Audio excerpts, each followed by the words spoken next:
मोदी जी संविधान को फॉलो करते हैं, मोदी जी कानून को फॉलो करते हैं, मोदी जी जज के वक्तव्य को फॉलो करते हैं। वो ऐसे तानाशाह नहीं है कि वहां रातों रात ये काम करते हैं, ऐसा बिल्कुल नहीं होता। जैसे इंदिरा गांधी ने किया था, सबसे पहले संतों पे गोली चलवाई, इमरजेंसी लगवाई, हिंदू हो या मुसलमान हो, जबरन उसकी नसबंदी करवाई, मोहसिन ने बाहर निकला उसको मारा। ऐसी घटनाएं मुसलमानों के नाम से क्यों होती हैं? 80% काम क्यों कर रहे हैं मुसलमान ऐसे? तो ये जिहादी मानसिकता से काम कर रहे हैं मैडम। कि नेहरू के नाम से उस यूनिवर्सिटी का नाम रखा, तो वो वहां पर करप्शन कैसे हो गया?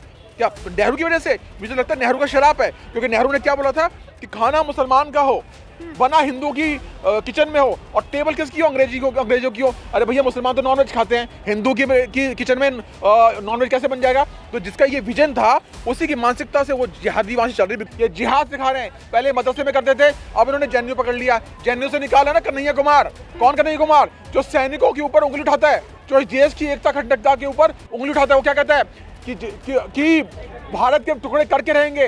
वो तो अभी जेल नहीं गया, जिस दिन जेल जाएगा उसकी औकात सामने जाएगी।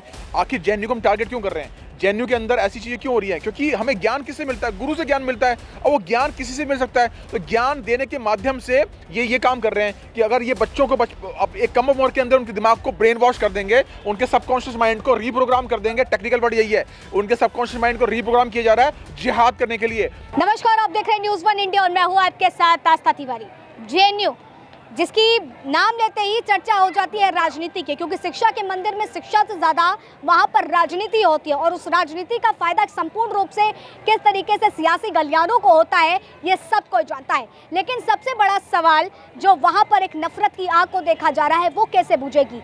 राजनेताओं के लिए आज जेएनयू एक बहुत बड़ा वोट का एजेंडा बना हुआ है, जहाँ पर बात किया जाता है भगवा जलाया जाए, भगवा जलाएंगे, साथ ही कहा जाए फ्री कश्मीर। आखिर ये किस चीज़ की आज़ादी है जो लगातार जेएनयू के आंगन से निकल करके आ रही है? मैडम, आपको पता है ना, वो नारे लगे थे, भारत तेरे टुकड़े होंगे इंशाल्लाह इंशाल्लाह। ठीक है, आज़ादी के नारे किस बात की? आज़ादी के नारे ये चाहते हैं कि यहाँ पे गजवाए हिंद हो, और वहाँ टीचर बैठ के यही चीज़ सिखा रहे हैं, ये जिहाद सिखा रहे हैं। पहले मदरसे में करते थे, अब इन्होंने जेएनयू पकड़ लिया। जेएनयू से निकाला ना कन्हैया कुमार। कौन कन्हैया कुमार? जो सैनिकों के ऊपर उंगली उठाता है, जो देश की एकता अखंडता के ऊपर उंगली उठाता है। वो क्या कहता है कि भारत के टुकड़े करके रहेंगे।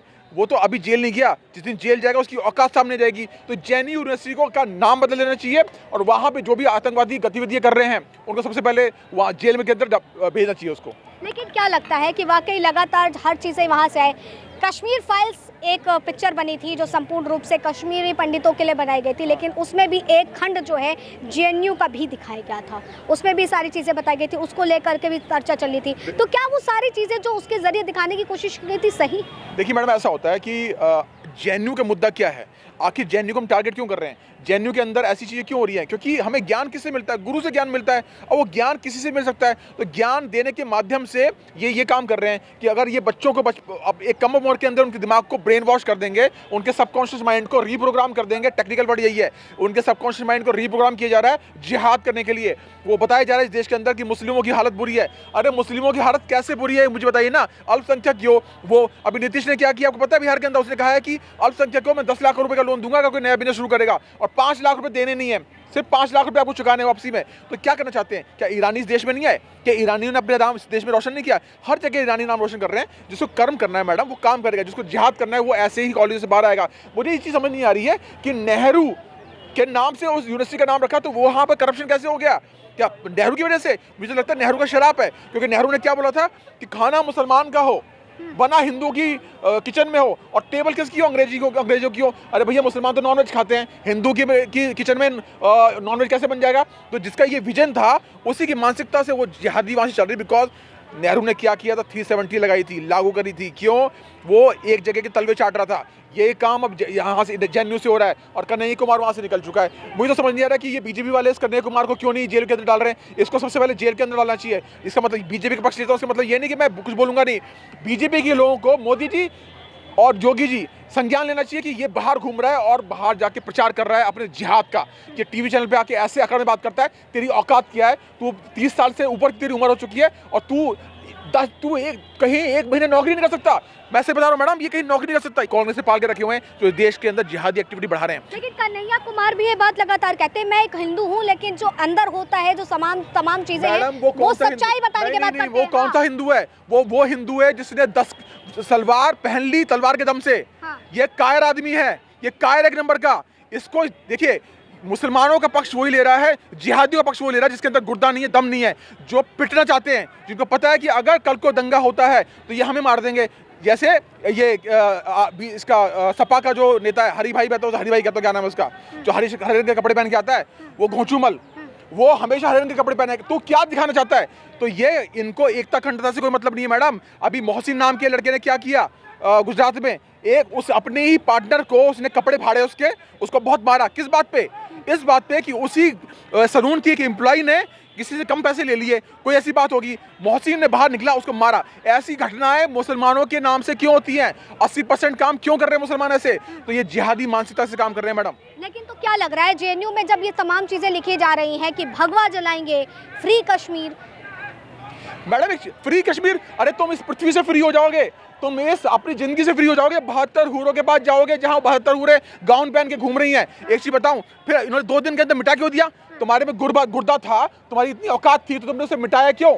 रब क्यों किया कि भगवा को जलाना चाहिए? तुम्हारी औकात नहीं है। 14 साल से तुम लड़ने की कोशिश कर रहे हो, तुम कर पाए? तुम नहीं कर पाए। अंग्रेजों की औकात नहीं हो पाई, वो कुछ कर पाए? कुछ नहीं कर पाओगे तुम। अब तुम्हारा मोदी शेर आ गया जो पाकिस्तान में घुस के मार के आता है। अभी हाफिज सईद के बेटे का क्या हाल हुआ है, उस खालिस्तानी का क्या हाल हुआ है। तो ये जिहाद फैलाने वाले जितने भी आतंकी मुसलमान है, ये किसी भी कीमत पर बर्दाश्त नहीं की जाएंगे। तो आखिरी सवाल लूंगी, क्या लगता है कि जेएनयू से इस तरीके की जब चीजें हमारे सामने आती हैं तो कहीं ना कहीं सरकार को भी इस पर ध्यान देना चाहिए कि वहां पर जो चीजें चल रही हैं उसको रोकना चाहिए? मैडम आप क्या चाहती है कि मोदी जी तानाशाही करें?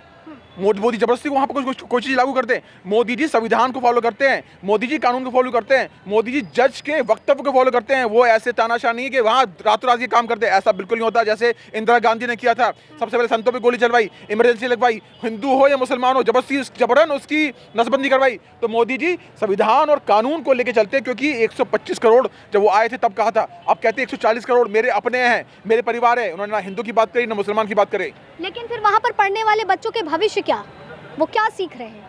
मैंने आपने मेरी बात ध्यान से सुनी नहीं मैडम। मैंने कहा कि जांच होगी, उसके सबूत इकट्ठे किए जाएंगे, उसके बाद होगा। सीधे जाके उन बच्चों को जेल में डाल दिया जाए, वो सही नहीं है। और अगर कोई बच्चा भटक रहा है तो उसको समझाया जाना चाहिए। अगर कोई मुस्लिम युवा भटक रहा है तो उसको समझाने का प्रयास करना चाहिए, ना कि सीधा जेल में डाल दें जैसे हमारी इंदिरा गांधी ने किया था, जैसे कि जो उस समय इमरजेंसी के दौरान पे सबको जेल में डाल दिया, किसी से कुछ पूछा नहीं। ठीक है, तो देखिए चर्चा जो है जेएनयू को लेकर के लगातार जो है गरमाई हुई है, इसको लेकर के लोगों के जहन में क्या है आपके सामने। फिलहाल तब तक के लिए आप बने रहे न्यूज़ 1 इंडिया पर। कैमरा पर्सन अनीश के साथ आस्था तिवारी।